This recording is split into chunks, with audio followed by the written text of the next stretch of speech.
Should you learn website design? That's one of the questions we're going to be asking today in the 90-day website mastery podcast, episode 52, Pascal.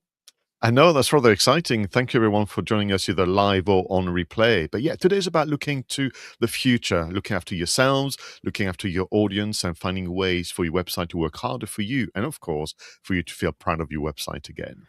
Yeah, for sure. This is the 90-day website mastery podcast, part of the 90-day website mastery program and our recently published book, Web Proud. We're delighted to have you join us, whether you're joining us live or whether you're on the replay or listening on the podcast. However you're here, we are delighted, and we're going to have our 4 segments as always. Our first one will be You Ask, We Answer, where we're going to take something that's been submitted by one of our community and have asked a question. Of course, we're going to give you some actionable tools that you could be using as a website manager and a call to action. We always finish content with a call to action, do we not? So should we get started with our first segment? The You Ask, We Answer.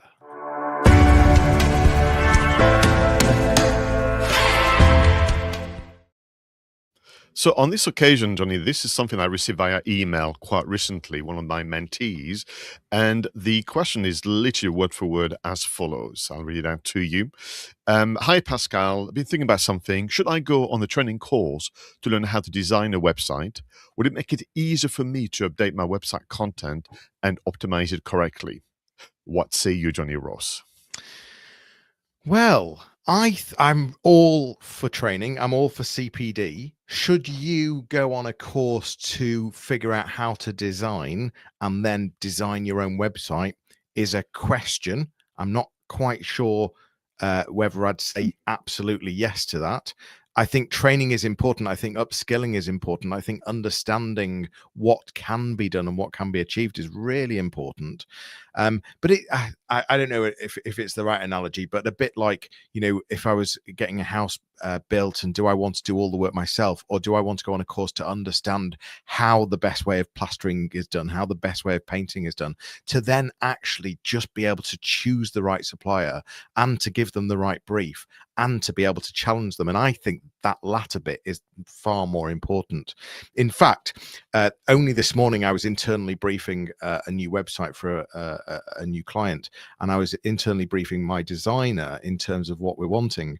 And the only way that you can deliver a decent brief is by really understanding how design works and how to design and how the tools work, to then make sure that you're asking for the right things within the brief. Am I then going to go off and design it myself? Absolutely not.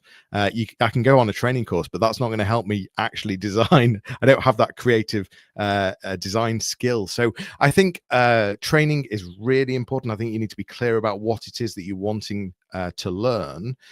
And I think it's more about upskilling so that you can challenge and so that you can brief and so that you can really understand how things work. That's what I think.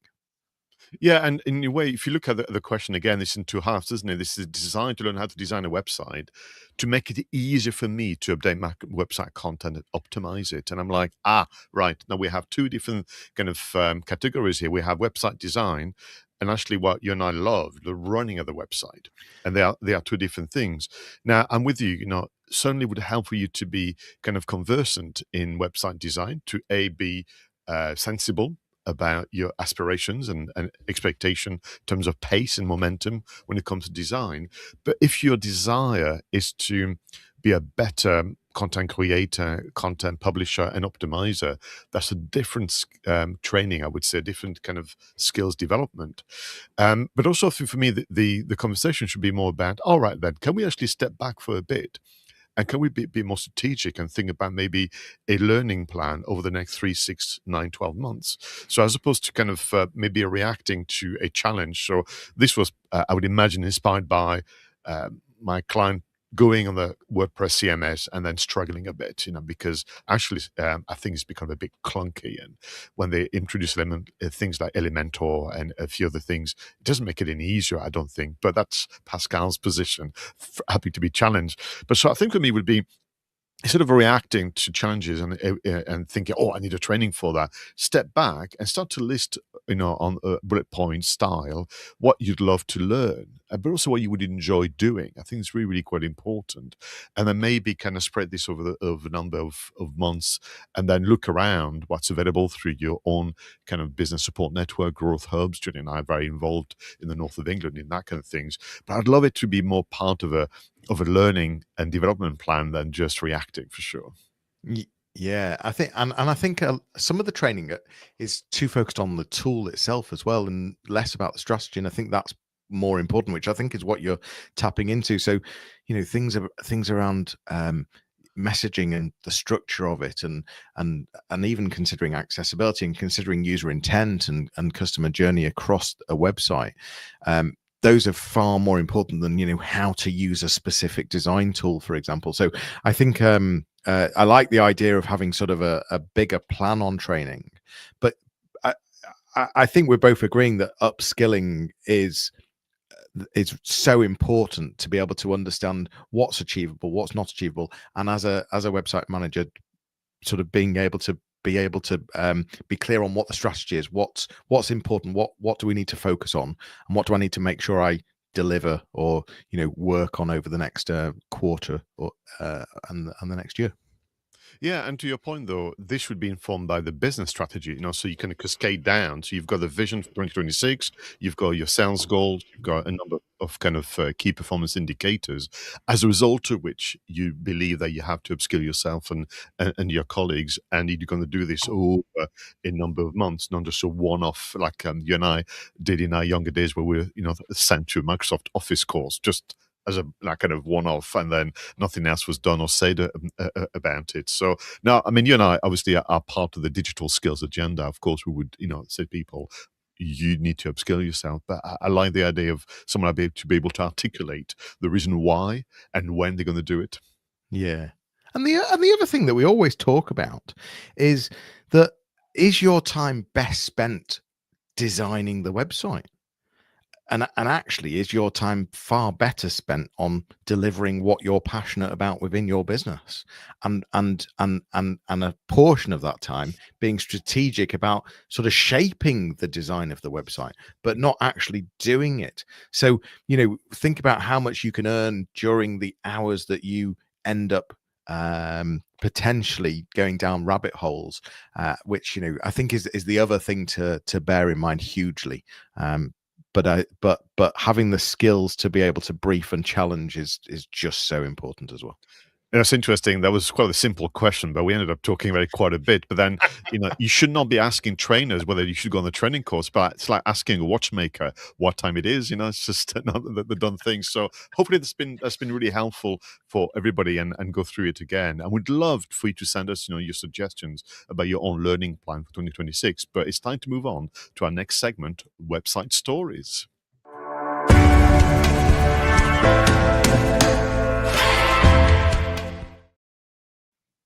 Now, can I just say that I'm really excited about this one, Jonny, because every year, well, there's two reports that I look forward to. This is how sad I am. There's the Ofcom report on what they call online nations, and there's the Hootsuite report on social media trends. But this one really is looking at 2025 and the behavior of our customers when it comes to internet usage. So this report is 114 pages, 114 pages. So I recommend, of course, you're using the AI summarizer to pick out the best bits. But I wanted to focus specifically on what would relate to website and behavior that we would do. So I'm going to go through some of the headlines. It's not going to cover everything in this report, as you can imagine. And the link is in the show notes for everyone that wants to download it and look at it. But for me, what has been interesting is that adults in the UK, on average, now have spent 4.5 hours a day, which is up from last year. Now, the reason why this is important is because for the last 2-3 years, the time spent online has plateaued and was the same. And you and I kind of said, ooh, are we kind of getting to the beginning of a decline of time spent online?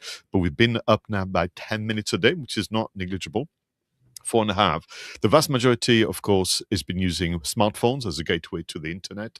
And the top three, the kind of gold, silver, and bronze medals have been awarded to WhatsApp, Facebook, and Google Maps. And I want to go back to that, Jonny, because I think it has some bearing on our website marketing strategy. In terms of platform on the up this year, Reddit is on the up, influenced by YouTube. On the down, quite a bit is Twitter. And I think Twitter is going to become essentially now completely irrelevant in some sectors, but still relevant in others. And surprisingly, but then again, we need to remember that this is a UK report, Quora has been down quite a bit. On the up, so it's a marginally down. So I don't think it's something to be worried about. Pinterest, Messenger, and eBay. The one major kind of 2025 trend that's been reported by Ofcom is the AI overviews and summaries, and saying that UK adult internet users in particular are almost half as likely to click on the links from the AI summaries. We're seeing a massive shift, which you and I have discussed many a time on this podcast, between people being satisfied to just read the information presented by the AI summaries and not clicking on the links. So that's quite an important one.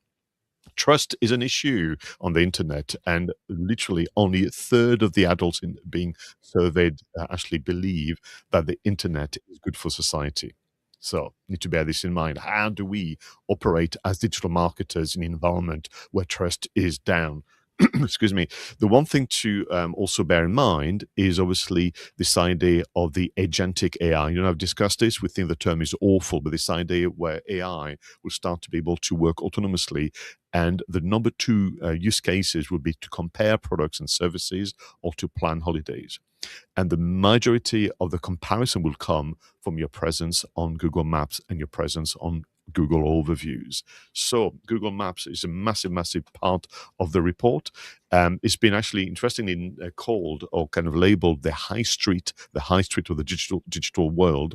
And whilst there are other apps like Waze and Apple Maps in the marketplace, frankly, Google Maps is by far dominates literally 80% of all ages uses Google Maps.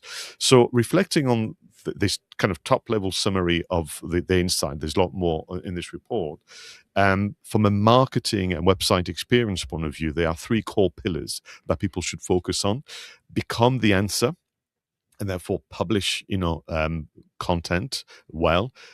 Go deep but don't go wide. So you have to give people a reason to go on your website and become your sector's trusted voice. In a way, that's quite reassuring because that's not new, but it's even more, I would say, urgent that people do so. And I'm going to leave you with the statement that I thought was really quite interesting for all it's about social media. It goes, your customer is not on social media. They are on a specific platform for a specific reason. So if we were to change the term slightly, Jonny, your customer is not on a website. They are on a specific website for a specific reason. And I think for me, that's kind of the idea of, the focus and making sure that we use those insights to inform our strategy for 2026. Yeah, I mean, it's quite a report. When I saw it on the show notes, I thought I better have a quick look at this report. And I like your idea of running reports through AI to give you sort of the highlights as well. Nothing wrong with using a digital assistant.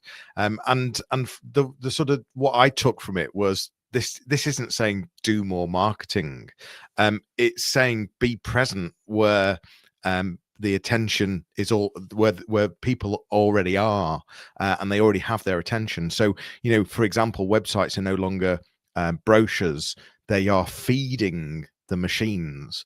And if you want to be visible and seen and mentioned, you've got to have good enough content to be able to feed those machines and not just have some kind of brochure website. So it's quite fascinating, some of the read. I love the focus on Google Maps. I've always thought about websites as shops on the high street. That's the not terminology, what's the word? It's the way I've always thought about websites.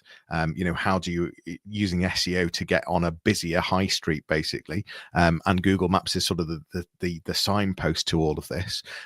So yeah, I love how this is being highlighted, and it's, I think what the report suggests is that the attention actually is more concentrated than fragmented. So actually people are spending time specifically on certain things, like you were just saying earlier, Pascal. And and I think that that means that we just need to make sure that our websites are really helpful, really engaging, that we've got really good strong visibility on the likes of Google Maps, and that we're making sure that we're using content that really works on, for example, things like YouTube, which is making a big difference. I know that you mentioned one of the things that it highlights, which is fewer feel the internet is good for society. I think Mhm. I'm hearing more of that as well. In fact, even on the radio, they were talking about it this morning on the Today program. And then there's a growing awareness in terms of doom scrolling and brain rot as well. My kids are always using that phrase, brain rot. So there definitely is this growing awareness. So it's for SMEs and for website managers. It's about bearing in mind that hard sells are not going to work well. That type of content will struggle. Generic AI content is also not going to cut through. It needs that real authenticity, that real story, that real human aspect, and real expertise is ultimately going to win. Which, like you said, Pascal, is nothing new. It's great to hear that. It's just more focusing on what matters and what delivers. So, yeah, fascinating report. Thanks for bringing this one, Pascal. Not at all. Well, I thought I should share it because every year I look forward to it. It used to be published in the summer in the previous years, and now kind of end of years, which is nice because it gives you. And for me, I'm guessing, our viewers and listeners have been nodding, thinking, yeah, that's kind of pretty much what I gathered intuitively, and I've got the stats and the data to back it up. Because we're very good to pick up human behavior and what's happening out there. And what is very interesting to observe, about the lack of trust or the decline in trusting that what's happening on the internet is always for good. It's across all generations, because there was a time where, do you remember when digital was deemed to be a young person's game, and now we're seeing actually the young generation will be the first one to walk away. Gary Vaynerchuk has been, recorded to say that there's going to be a massive unplugging away from social media and more towards communities. That makes sense to me. So I think Reddit is a very good example why this is happening, because people want to join a forum with a like-minded individual where actually kindness and openness is actually at the heart of it. And you can express different views on life and work in general. But for me, there's a sense of urgency, and we keep saying this every year, but I reckon now, particularly the AI overviews, if you're not paying attention and you're not engaging your kind of creative flair and self-expression when it comes to blogging, which I know is a very ancient term. It feels like, they shouldn't be doing it. But Jonny and I have been telling you for decades now, get started, because this will pay dividends. And when we move on to the next sections, you'll see why. So for me, there's a sense of urgency to get focused, to really reconnect with what makes you different in the marketplace, and you've got to start telling those stories. For me, digital marketing and website management in 2026 is about the art of being explicit. Nice sum up. I like that. Be explicit. Yeah, it's just a huge reminder on do what we instinctively think is the right thing, and be the expert. And there's some of the training courses that we've done recently. There's so much up inside a business owner's, a founder's head that actually they just haven't shared or haven't told, and all that sort of magic that happens behind the scenes, that happens prior to a service delivery or during a service or after, that they just haven't shared, and it's that sort of stuff that is real gold dust, that is even more and more important to actually bring out and say, oh, by the way, do you know that this is how we have come up with this, or this is why we do it, or this is the passion behind it, or this is the best practices that we have in place. Yeah, mental. Should we move to Yeah, our next segment, or did you have absolutely. more to say, Pascal? Well, if you don't mind, quickly, you and I've said this all the time. People will come back to you, Jonny, and say, "But actually, it doesn't matter because people must know this, or others have already said it. I say, yeah, but what matters is that you have not said it. Yeah. And the absence of, the evidence that you care, that you're passionate, and so on, is what's going to slow down your progress. And you heard it a moment ago, and this is now official through Ofcom. People just look at the AI overviews, and that's it. They will not click on the link, but the AI overviews are an overview of what's on your website or Google Maps. So get started. Very good. Let's go to our next segment, the website engine room.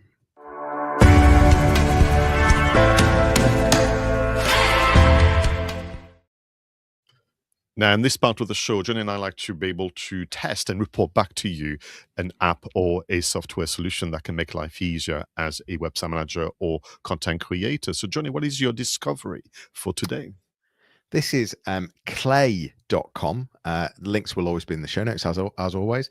So if you're looking to research and turn data, ultimately, if you're looking to research, you can turn data into action with flexible, iterable workflows, including integration into Google Tag Manager and all sorts of different CRMs. So ultimately, if you manage a website and care about the results, Clay's seriously worth looking at, because you can capture data from forms, you can capture data from Google Tag Manager and turn that into proper real actions that mean something.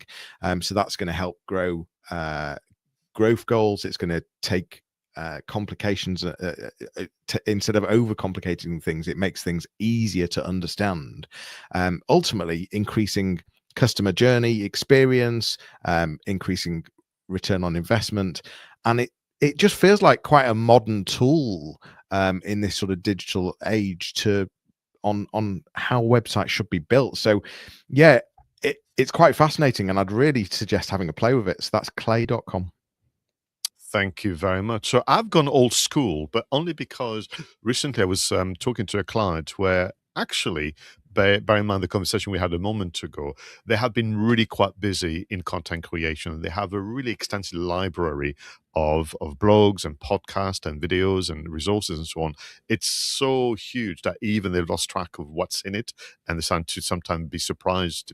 So I remembered from the recess of my mind a platform called MeetEdgar. Do you remember MeetEdgar? Because it used to be very, very popular many, many years ago. So this platform is perfect for any marketers, website, managers, where you have that extensive library of evergreen content, because what you can do is actually pre-program a bit of a schedule of resharing and reminding your lovely audience, and yourselves for that matter, about the different content on your website, because there is a thing about recency and novelty that is a bias towards that, particularly when it comes to search engines as well. But sometimes, it's worth. You've written an article that is still relevant, or you still feel strongly that the points you've been making 2-3 years ago are still very, very valid.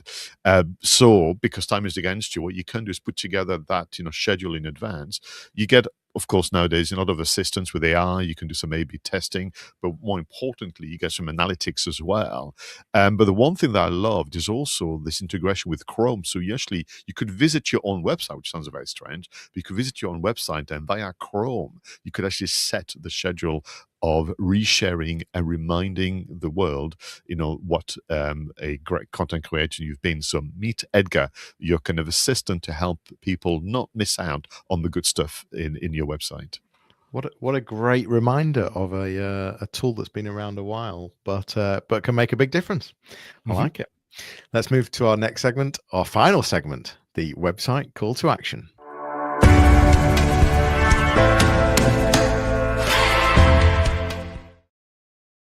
So this is about the one change, the one adjustment you should be making right now to feel proud of your website. Jonny, what is your call to action? So if you've been following my call to actions, I will have mentioned putting pop-ups on your website to try and grab data. The sooner you've got data, the sooner you can start nurturing potential clients, potential customers.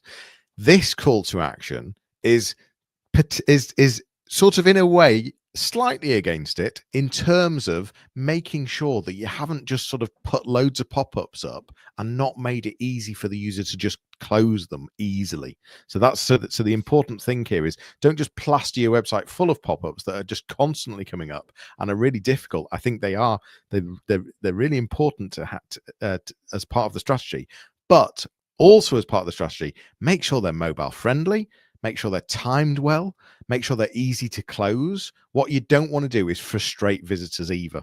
So it's about well timed, it's about bringing them up at the right time, making it really easy to close, and especially thinking about how do they work on mobile as well. So I absolutely advocate for pop-ups. If you haven't got them, you should have them. But my call to action for this podcast is make them easy to close as well, though, and don't frustrate your visitors. Super. And listen, this has been my experience. I don't know what's happening with the big brands. They must be so worried that people are going to close the pop-ups. Do you know that they even hide the little cross on the top right-hand corner? Exactly. They make the cross the same color as the background of the box. I mean, all these different tactics. It's just like, come on. You just heard a moment ago from Ofcom that people are getting annoyed with you. So, just don't do that. So my call to action is actually inspired by something that I'm going to do for my business. I hope that's all right. But because of, looking at ahead of 2026, I'm getting all the renewals, memberships and that kind of thing. So my call to action is for everybody to kind of review all the memberships and all the different kind of professional bodies you've joined or that you're a member of for 2026. Make a list and make sure that against that list you have some key contacts in those organizations, because I think what you should do is, particularly of course if you are renewing a membership, that would make sense. Actually, I would invite them to join you for a Q&A session where they can actually tell you and therefore your audience a bit more about their organization, but then you can have a conversation about the future of your industry, or have a conversation about the impact of AI. You can have just a meaningful conversation that can then be used for content for your blog. And of course, because you've had a guest, they will share this with their network. And it's an extensive network because they are part of a membership organization, which will add traffic to your website. So review the membership, invite guests on your blog, podcast, and video series, and enjoy the rewards. And I'm hearing that you're going to be doing this yourself, which is great. I am. I like it. Brilliant call to action. Thanks, Pascal. So we've thought about training. Should you be having training to learn web design? We've made you think about that. We've made you think about it in a bigger picture. What should your training plan be actually for the next 12 months? And what are the right things to be trained on? We've highlighted the Ofcom report and where to spend time focusing on your content. Websites are no longer just brochures. Well, in fact, we've never advocated them as just brochures anyway. But just to distill that myth, they are really not. And what's on your brochure is appearing in AI overviews. Sorry, what's on your website, not on your brochure. What's on your website is appearing in AI overviews, and only if AI likes it. So you need to really be the expert and focus hard on your content. Like we've always said, we've shared some great apps and some call to actions as well. It's the wrap for episode 52, Pascal. Thank you very much. And yes, I mean, I think for me, what's been interesting, this one is looking slightly ahead by your own personal professional development, but also looking ahead at, informing our tactics based on data, as well as, good observation and intuition. And, when time is against you, make sure that you've got the right toolkit to kind of, support you in undertaking those. But for me, I've realized now that we've passed way, we're on to episode 52. So that means that we've shared, today, let's be very, very clear, over 100 calls to action. So I'm plotting behind the scenes about how we're going to convert all this for you. We've shared also over 100 apps and software solutions that can make life easier. We have reacted to over 50 articles, podcasts, infographics, and more. And we have replied to over 50 questions from the community. So, yeah, feels very special. And thank you for allowing us to continue, because we didn't have, I would say, a plan as such. We wanted to continue the webinar series. We wanted to build on the program. We wanted to kind of, have a kind of a companion to the book. And you've allowed us to do so. So thank you very much, everyone. And what would be amazing is if you could let us know what you think. So please do come and reach us on social. Tell us what you think of the podcast, and if you'd like it, tell Apple, get on there and leave a review, because that will help others as well, and it'll be a lovely touch point for us. That was the podcast episode 52 of the 90-Day Website Mastery podcast, your audio companion to the 90-Day Website Mastery program. For more information, visit 90daymarketingmastery.com, where you can book a discovery call with either myself or Pascal. It's a wrap for yet another episode